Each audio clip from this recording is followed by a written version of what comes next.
Pero bueno, a mí es verdad que la violencia es violencia, pero los orígenes de la violencia no son iguales, probablemente en ningún caso individual, aunque pueda haberlos en colectivos determinados. Y a mí no me gusta nunca comparar la violencia digamos, de los chiquillos, porque además es que son muy jóvenes, de la gente joven que se parapeta detrás de los contenedores, con la violencia de las fuerzas y cuerpos de seguridad del Estado.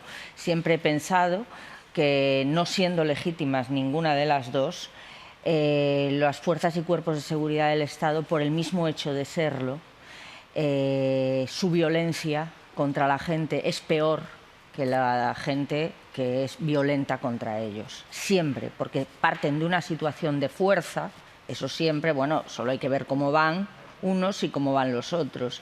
Y además tienen el apoyo del Estado, lo cual les hace ser muchísimo más fuertes. En este país hemos vivido cloacas policiales de las que todavía estamos escribiendo durante días y días, con lo cual es muy complicado y es muy pronto todavía para empezar a registrar vídeos, para empezar a investigar las cosas, efectivamente creo que es fundamental denunciar las cosas, es fundamental, porque bueno, es verdad que el Poder Judicial podemos pensar que está como está, pero no todos los jueces son así. O sea, y eso hay que decirlo también. La justicia funciona según para qué, aunque el Poder Judicial no sea más que una mala fotocopia de los partidos políticos que eligen a los miembros del Poder Judicial. Dicho esto, los Mossos, absolutamente abominables sus intervenciones cuando han sido agresivas y sin ningún tipo de justificación, como la de la policía. Pero es que no hay que olvidar una cosa. Los Mossos el 1 de octubre no actuaron igual que están actuando ahora. Pero es que estaban dirigidos por un señor que está pendiente de juicio, pendiente de sentencia en la Audiencia Nacional, que se llama el Mayor Trapero. Y el Mayor Trapero lo único que hizo fue acatar unas indicaciones judiciales que le pedían no agravar los problemas, cosa que no hizo la Policía Nacional, que sí los agravó. Esa es la diferencia entre tener un mando político o no político, como en este caso, bueno, coordinado y coherente y disciplinado, y además ser sensato y riguroso con las funciones de tu cargo y no tenerlo. Yo creo que existe, por desgracia, un vacío político brutal,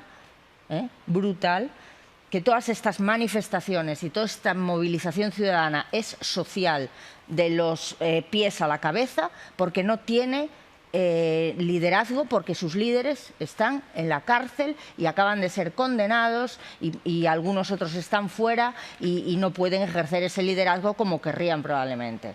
Dicho esto, si el presidente del Gobierno se niega a hablar con el presidente de la Generalitat, por muy mal que le caiga, que no deja de ser el presidente de la Generalitat, que representa una institución, pues entonces, ¿cómo vamos a empezar a resolver las cosas? No, mire, decía Montilla en la entrevista, no, mire, es que ahora estamos en elecciones. No, es que llevamos muchos años así. Es que son muchos años. Es que él mismo avisó de la desafección en 2006. No, en 2009. 7. Bueno, en 2007, ¿por qué? Porque en 2006 se pactó el estatut, y en 2010 y se fue mutilando, después de haber sido ratificado hasta por el Parlamento Español, y en 2010 se mutiló definitivamente el Tribunal Constitucional de aquellos polvos, estos lodos. Encima hay una crisis del Estado español, que se desmorona, que hace aguas por todas partes. Hace aguas por todas partes. Lo estamos viendo, hay prietas las filas, restauración, por favor, la monarquía, salvad a la monarquía, que es el puntal de todos nosotros.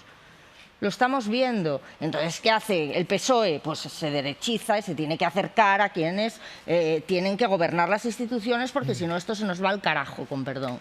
Eso es lo que está pasando. Y claro, son un montón de complejidades, pero la violencia no, la violencia no es igual que venga de unos orígenes que venga de otra. Y además, una cosa es la resistencia, que son los contenedores, y otra cosa es la violencia, que son, por ejemplo, las pelotas de goma. Dicho esto, se produjeron este tipo de altercados en el mayo del 68. ¿Pero crees que no hay violencia? En Asturias, en el barrio de Gamonal, en Burgos, en la reconversión de los astilleros, en Murcia, en Bolivia recientemente, y consiguieron lo que querían. En Francia negociaron con el gobierno. ¿Quién negocia aquí por esta gente?